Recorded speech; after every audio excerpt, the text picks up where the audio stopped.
Ce dimanche a eu lieu le second tour des élections municipales. On a le résultat, on sait qui est maire, maintenant la question c'est quel bilan pour ces élections municipales? Vaste question. Et vaste pays, on y compte 3284 communes de plus de 3500 habitants. Et si l'on se base sur celle-ci, le vainqueur semble être plutôt la droite.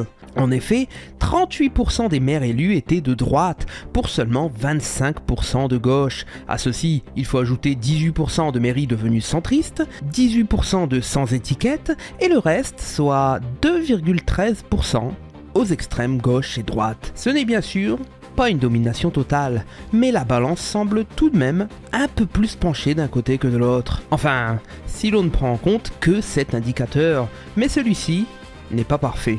Pour voir les choses d'une autre manière, on peut regarder, pourquoi pas, le nombre de voix totales exprimées par inclinaison politique. À l'heure de l'écriture de cette vidéo, nous n'avons pas encore tous les chiffres en détail, donc nous devrons faire avec les voix du premier tour, mais elles sont déjà bien représentatives. Et avec ce nouveau point de vue, le tableau est tout à coup beaucoup plus resserré, puisque l'on décompte 5,3 millions de voix exprimées pour la droite et le centre droit, toujours majoritaire certes, mais aussi 5 millions pour la gauche. Des résultats proches, bien plus que ce que le nombre final de mairies conquises semble refléter.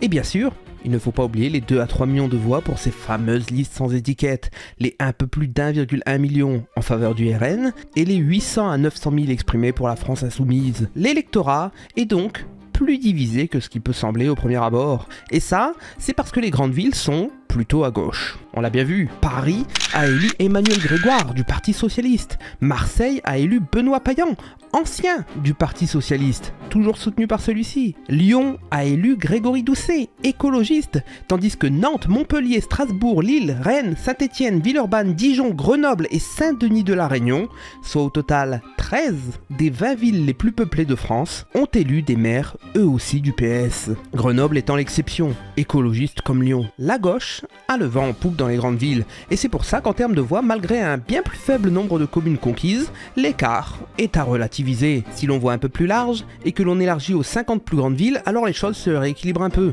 puisque la gauche, LFI comprise, obtient 25 mairies, et la droite, RN compris, 23, les centristes en ayant 2. A noter, toujours sur ces 50 plus grandes villes, qu'aux élections précédentes de 2020, la gauche avait obtenu 28 villes. Le recul est donc réel, sur cet indicateur tout du moins.